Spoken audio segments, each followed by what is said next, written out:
Saat ini mulai banyak produk-produk baik itu telur maupun daging yang ada di pasaran, terutama untuk produk-produk premium yang ada label organik atau mengandung probiotik. Namun bagaimana sih untuk kita sebagai konsumen bisa mengetahui atau standar manajemen farm, atau mungkin bagaimana sih untuk verifikasinya? Yang pertama, untuk produk-produk organik tentunya kita berkiblat kepada Eropa seperti beberapa EU organik, atau mungkin kalau US misalnya USDA organik misalnya, dan tentunya kalau di Indonesia ada SNI organik untuk produk-produk bahan makanan, khususnya untuk produk organik, karena tentunya dibutuhkan 100% bahan organik yang tersertifikasi dan bebas GMO, bebas pestisida, dan juga otomatis bebas dari antibiotik. Namun ini tidak mudah, membutuhkan beberapa pendekatan, terutama untuk dari sisi manajemen kesehatannya. Tentunya bebas dari IGP, bebas dari antitoksik kimia, hormon, dan pencegahan penyakit, salah satunya dengan biosecurity, herbal, vaksin, dan tentunya yang pasti menggunakan pro dan prebiotik. Ini menarik sih untuk dipelajari, namun butuh ketelitian dan butuh verifikasi yang tepat kita terhadap peternak-peternak, atau misalnya kita sebagai peternak terhadap konsumen nantinya. Penggunaan produk dari sisi kalau kita ada klaim organik atau mengandung probiotik ini tentunya tidak bisa asal klaim, karena membutuhkan audit supply chain yang benar-benar terstruktur dan terverifikasi, mulai dari pakan, bagaimana diusik, bagaimana dari sistem farmnya, sistem manajemen farmnya. Tentunya kita butuh adanya untuk label sertifikasi organik resmi dari organisasi atau dari beberapa perwakilan dari pemerintah atau perwakilan dari asosiasi yang diberikan kewenangan untuk memberikan sertifikasi tersebut. Tentunya juga dibutuhkan dari sisi uji laboratorium kimiawi dan antibiotik, bahwasanya ini memang bebas dari produk-produk yang dilarang seperti itu. Nah, tentunya untuk menjaga atau mengendalikan kesehatan, terutama untuk kesehatan dari ternaknya atau poultry-nya, ini membutuhkan beberapa kombinasi penggantinya. Salah satunya mungkin probiotik, dan juga ada beberapa produk-produk herbal yang sudah banyak di pasaran saat ini. Tentunya kita bisa tujuannya adalah untuk mengoptimalkan kesehatan saluran pencernaan, misalnya probiotik dikombinasikan dengan misalnya herbal, atau mungkin kita ada tujuan-tujuan khusus misalnya untuk functional egg atau functional meat misalnya. Nah, dari sini tentunya kita terutama untuk produk probiotik kita harus bisa memilih strain yang tepat. Contohnya beberapa probiotik umumnya bisa digunakan seperti Lactobacillus, Bacillus subtilis misalnya, atau Enterococcus, atau mungkin campuran beberapa strain atau multi-strain probiotik. Jadi jangan asal memilih produk probiotik yang ada di pasaran yang tidak sesuai dengan kegunaannya. Saat ini di pasaran sudah mulai banyak sekali untuk produk-produk probiotik, misalnya terutama untuk telur misalnya, atau daging, ada label probiotik egg, probiotik meat tentunya, atau chicken meat misalnya mengandung probiotik atau organik misalnya. Dan tentunya hal ini perlu kita verifikasi. Tentunya dokumen informasi harus lengkap agar sertifikasi ini bisa sesuai, dan ketika diberikan oleh konsumen, ini konsumen lebih percaya atau trust, dan tidak ada timbul isu bahwa ini adalah setengah-setengah. Biasanya part yang diteliti adalah analisa, misalnya untuk mikrobia khusus, terutama ketika ini kita ambil atau kita berikan melalui air minum.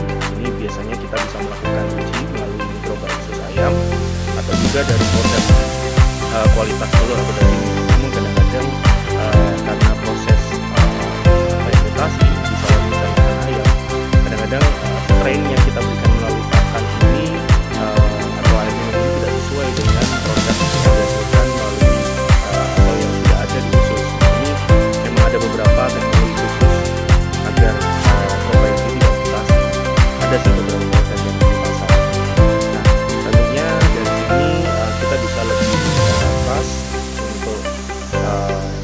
mengkonsumsi atau membeli produk telur maupun daging yang benar-benar pure 100% menggunakan produk organik atau probiotik.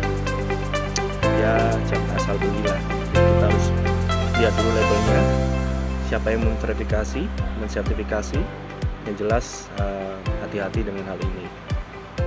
Saat ini sudah mulai banyak ya untuk beberapa produk-produk atau daging maupun telur yang ada label organik atau mengandung probiotik. Namun memang khususnya untuk organik ini butuh fokus dan terutama untuk sistem pemeliharaan, karena kalau produk organik ini membutuhkan suatu yang holistik approach kalau bahasanya, yaitu kita perlu mengendalikan dari sisi pakan. Jadi kita berikan produk-produk herbal misalnya melalui pakan, lalu kita perlu memikirkan bagaimana untuk mempertahankan dari sisi kesehatannya, terutama untuk kesejahteraan dari hewan itu sendiri. Karena kalau misalnya kita mengandalkan herbal, ini seringkali secara manajemen kesehatannya apabila tidak baik, itu sering muncul disease atau penyakit, sehingga tidak optimal secara performance-nya.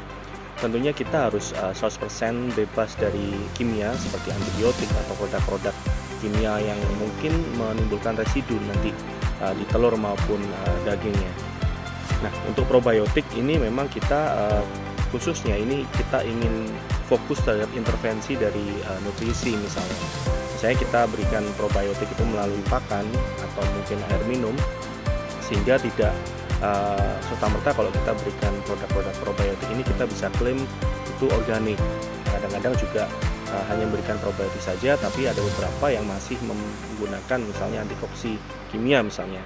Nah, ini kita tidak bisa mengklaim bahwasanya produk ini 100% organik. Jadi ada beberapa perbedaan, membutuhkan sertifikasi yang tepat dengan mungkin badan atau lembaga yang resmi, dan bisa mengklaimkan bahwasanya produk telur dan daging ini adalah 100% organik atau mengandung probiotik misalnya, dan butuh traceability audit yang tepat mulai dari pakan, manajemen, dan pada saat produk akhirnya di RPA misalnya, dan juga kita harus mengoptimalkan atau laboratorium mengecek bagaimana residunya atau bagaimana kondisi probiotiknya, dan juga kandungan nutrisi yang diberikan melalui nantinya pada saat memang saat ini di Indonesia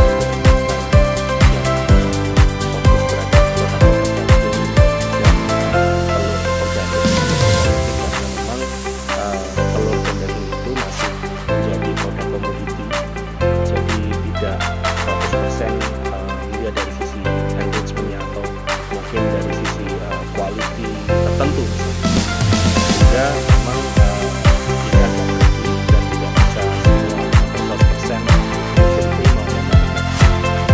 Saat ini memang sudah mulai beberapa generasi muda tentunya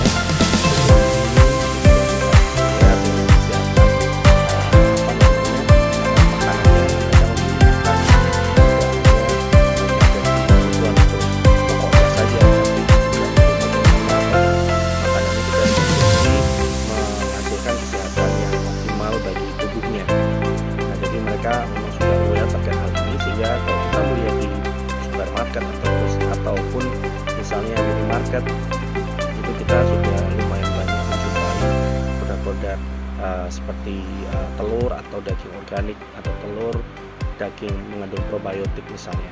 Ya, namun memang kalau kita bandingkan dengan produk komoditi telur dan daging yang biasa, itu memang cukup mahal bagi kami yang mungkin tidak berpikiran terkait next untuk tujuan kesehatannya. Jadi memang ini merupakan pilihan, dan kita bisa menyikapinya sesuai dengan tujuan dan kemampuan kita. Yang penting jangan takut makan daging ayam, jangan takut makan telur, karena ini merupakan salah satu sumber protein hewani yang terjangkau. Jadi telur itu nggak bikin kamu alergi kok. Dan telur itu tidak mengandung hormon, daging tidak mengandung hormon. Jadi makan aja sebaik-baiknya, atau minimal